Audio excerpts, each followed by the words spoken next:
আমি এখন মাননীয় আইন, বিচার ও সংসদ বিষয়ক মন্ত্রী জনাব আসাদুজ্জামানকে নির্বাচন কর্মকর্তা বিশেষ বিধান সংশোধন বিল 2026 উত্থাপনের অনুমতি প্রার্থনার জন্য আহ্বান জানাচ্ছি। মাননীয় স্পিকার, আপনাকে ধন্যবাদ। মাননীয় স্পিকার, আমি মোহাম্মদ আসাদুজ্জামান, মন্ত্রী আইন, বিচার ও সংসদ বিষয়ক মন্ত্রণালয়, নির্বাচন কর্মকর্তা বিশেষ বিধান আইন 1991 এর অধিকতর সংশোধনকল্পে আনিত একটি বিল, নির্বাচন কর্মকর্তা বিশেষ বিধান সংশোধন বিল 2026 এই মহান সংসদে উত্থাপনের জন্য অনুমতি প্রার্থনা করছি। মাননীয় মন্ত্রী, আপনি বিলটি উত্থাপন করুন। মাননীয় স্পিকার, আপনাকে ধন্যবাদ। মাননীয় স্পিকার, আমি মোহাম্মদ আসাদুজ্জামান, মন্ত্রী আইন, বিচার ও সংসদ বিষয়ক মন্ত্রণালয়, নির্বাচন কর্মকর্তা বিশেষ বিধান আইন 1991 এর অধিকতর সংশোধনকল্পে আনিত একটি বিল, নির্বাচন কর্মকর্তা বিশেষ বিধান সংশোধন বিল 2026 এই মহান সংসদে উত্থাপন করলাম। নির্বাচন কর্মকর্তা বিশেষ বিধান সংশোধন বিল 2026 সংসদে উত্থাপিত হলো।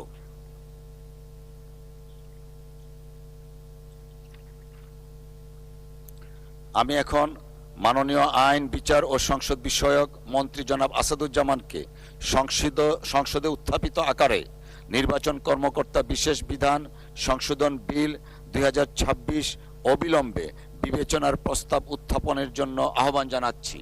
মাননীয় স্পিকার, 77 বিধি অনুযায়ী যে কন্ডোনেশনের বিধান আছে সেটা কন্ডন করা সাপেক্ষে নির্বাচন কর্মকর্তা বিশেষ বিধান আইন 1991 এর অধিকতর সংশোধনকল্পে আনিত একটি বিল, নির্বাচন কর্মকর্তা বিশেষ বিধান সংশোধন বিল 2026 অবিলম্বে এই মহান সংসদে বিবেচনার জন্য গ্রহণ করা হোক। সংসদের সামনে প্রশ্ন হচ্ছে, সংসদে উত্থাপিত আকারে নির্বাচন কর্মকর্তা বিশেষ বিধান সংশোধন বিল 2026 অবিলম্বে বিবেচনার জন্য গ্রহণ করা হোক। যারা এই প্রস্তাবের পক্ষে আছেন তারা হাঁ বলুন। যারা এই প্রস্তাবের বিপক্ষে আছেন তারা না বলুন। আমার মনে হয় হাঁ জয়যুক্ত হয়েছে, হাঁ জয়যুক্ত হয়েছে, হাঁ জয়যুক্ত হয়েছে। অতএব সংসদে উত্থাপিত আকারে নির্বাচন কর্মকর্তা বিশেষ বিধান সংশোধন বিল 2026 অবিলম্বে বিবেচনার জন্য গৃহীত হলো। মাননীয় সদস্যবৃন্দ, বিলটির উপর দফাওয়ারি কোনো সংশোধন নেই। আমি এখন বিলের দফাগুলো সংসদের সামনে পেশ করছি। সংসদের সামনে প্রশ্ন হচ্ছে, বিলের দফা 2, 3, 4 ও 5 এই বিলের অংশ হিসাবে গ্রহণ করা হোক। যারা এই প্রস্তাবের পক্ষে আছেন তারা হাঁ বলুন। যারা এই প্রস্তাবের বিপক্ষে আছেন তারা না বলুন। আমার মনে হয় হাঁ জয়যুক্ত হয়েছে, হাঁ জয়যুক্ত হয়েছে, হাঁ জয়যুক্ত হয়েছে। অতএব বিলের দফা 2, 3, 4 ও 5 এই বিলের অংশ হিসাবে গৃহীত হলো। সংসদের সামনে প্রশ্ন হচ্ছে, বিলের 1 দফা বলবৎকরণ দফা প্রস্তাবনা, প্রবর্তন এবং শিরোনামা এই বিলের অংশ হিসাবে গ্রহণ করা হোক। যারা এই প্রস্তাবের পক্ষে আছেন তারা হাঁ বলুন। যারা এই প্রস্তাবের বিপক্ষে আছেন তারা না বলুন। আমার মনে হয় হাঁ জয়যুক্ত হয়েছে, হাঁ জয়যুক্ত হয়েছে, হাঁ জয়যুক্ত হয়েছে। অতএব বিলের 1 দফা বলবৎকরণ দফা প্রস্তাবনা, প্রবর্তন এবং শিরোনামা এই বিলের অংশ হিসাবে গৃহীত হলো।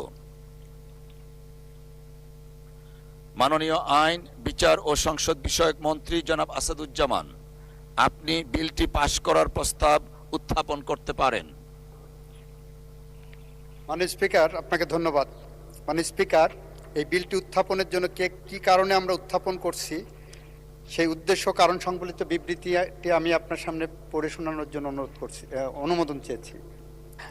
মাননীয় আইনমন্ত্রী, it is not necessary, nevertheless if you wanted to let the parliament know, you are free to do so. সময় বাঁচবে আমাদের। Okay, please go ahead. জি মাননীয় স্পিকার, আপনাকে ধন্যবাদ। মাননীয় স্পিকার, আমি মোহাম্মদ আসাদুজ্জামান, মন্ত্রী, আইন, বিচার ও সংসদ বিষয়ক মন্ত্রণালয়, নির্বাচন কর্মকর্তা বিশেষ বিধান আইন 1991 এর অধিকতর সংশোধন কল্পে আনিত বিলটি, যা নির্বাচন কর্মকর্তা বিশেষ বিধান সংশোধন বিল 2026 নামে অভিহিত হবে, উক্ত বিলটি উত্থাপিত আকারে পাশ করার জন্য অনুরোধ করছি। পাশ করা হোক। সংসদের সামনে প্রশ্ন হচ্ছে, সংসদে উত্থাপিত আকারে নির্বাচন কর্মকর্তা বিশেষ বিধান সংশোধন বিল 2026 পাশ করা হোক। যারা এই প্রস্তাবের পক্ষে আছেন তারা হাঁ বলুন। যারা এই প্রস্তাবের বিপক্ষে আছেন তারা না বলুন। আমার মনে হয় শুধু হাঁ যুক্ত হয়ে সর্বসম্মতিক্রমে হাঁ জয়যুক্ত হয়েছে, হাঁ জয়যুক্ত হয়েছে, হাঁ জয়যুক্ত হয়েছে। অতএব সংসদে উত্থাপিত আকারে নির্বাচন কর্মকর্তা বিশেষ বিধান সংশোধন বিল 2026 পাশ হলো।